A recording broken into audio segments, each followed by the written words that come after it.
everybody. Okay, para sa witty story na tonight. Okay, 7:42.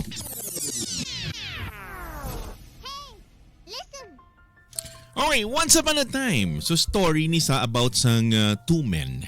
Okay, sang two men who were inseparable friends. Do hindi mo ni sila mabulag gadwa. Grabe, inseparable gini sila nga mag-abyan from bata pa sila. Okay. Okay, hindi mo ni sila mabulag. Inseparable friends from childhood. Though their love bound them together.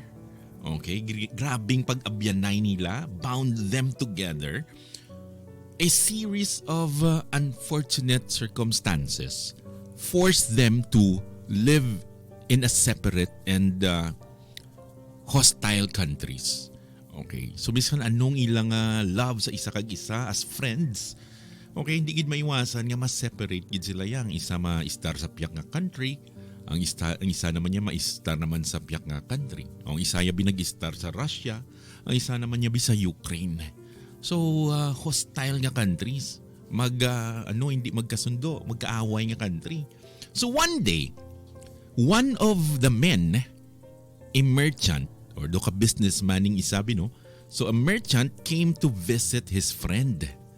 So ginbisitahan niya iyang abyan. So the king was informed that a stranger from an enemy country was walking the streets. So ginpabalong king mo na pagkakita sa mga marites sa mga may mga marites nag-report na yun sa king may stranger diyo tagapyak man nga country. Kalaban. So grabe gin-informed na yun ang king that the stranger from the enemy country was walking the street of his capital. And the man was arrested immediately. Insigida, dakop na yun . So after a brief trial, the king ordered the berdugo, the executioner, ang berdugo nila to remove his head.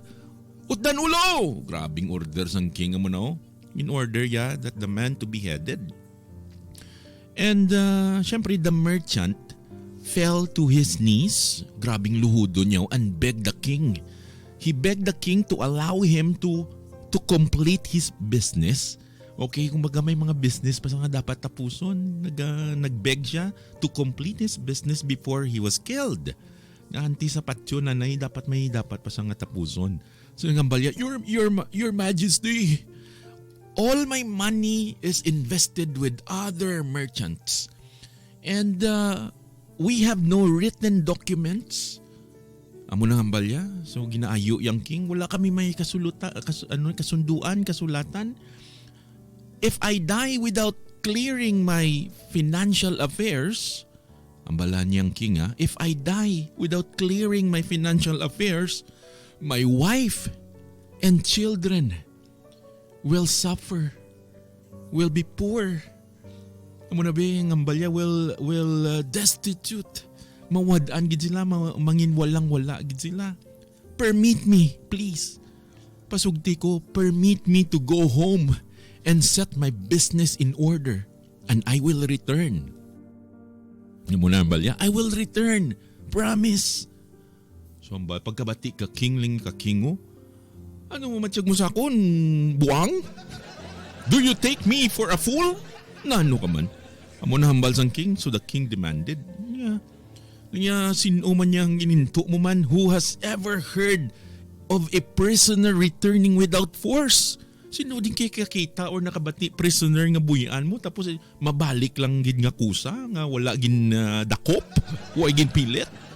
Matiyag mo sa akon buang. So amo nang hambal sang king. So hambal daw intuon mo pa ko ba? Tapos anong hambal ya? So sa amo na to hambal sang king no. Hambal ya dayon niya. But your majesty, amo ni hambal ya I have a friend. My friend kudi sa inyong country. I have a friend in your country who will be my security for me. Okay, siya ni akon security for me. So the king, pagkabati ni sang king, my friend kadi. So the king ordered his men to find the friend, okay? To summon the friend to his court and kay pamangkot nun niya.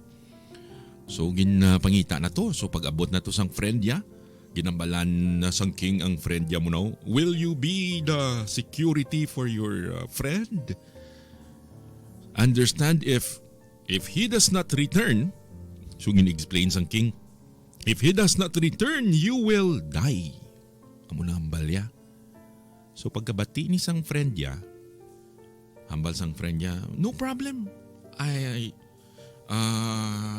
I count it an honor. It's an honor to offer my life as a security for my closest friend.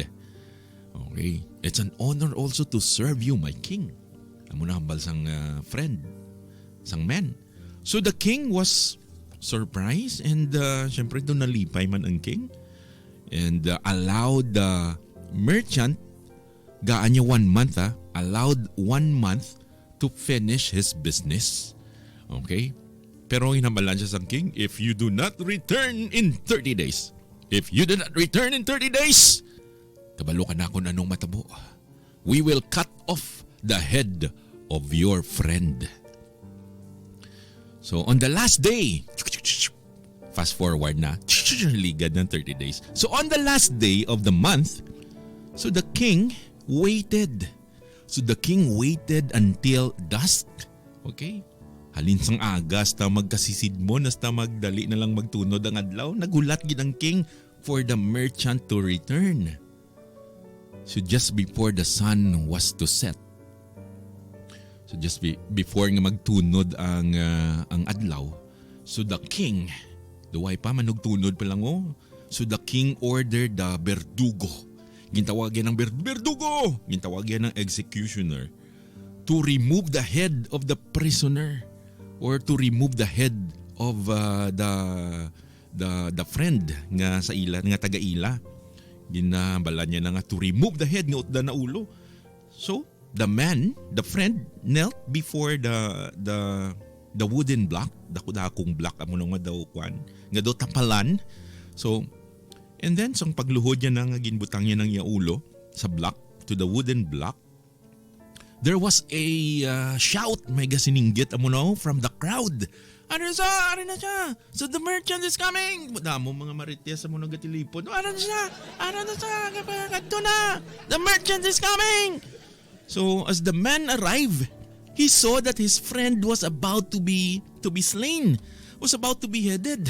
So ginaming mo ya, dasig-dasig sa muno, dasig-dasig. Quickly, he moved to the execution block and then pushed his friend aside gently. And then, hambalya, I am ready to assume my punishment. Akong dapat utdan ulo. So ready na sa niya, I am ready. Amo nang hambalya. So nagluhod siya, kneeling. And the other man naman niya, though hindi man convinced, kaya tuto siya sa kilid, ginpakilid siya, the other man was not easily convinced. Ano nga hambal sang friend yaman niya nga ginduso iya sa kilid lang niya, I am ready, ako dapat, I am ready to die in your place. Nga nagbalik ka pa, I'm ready to die in your place.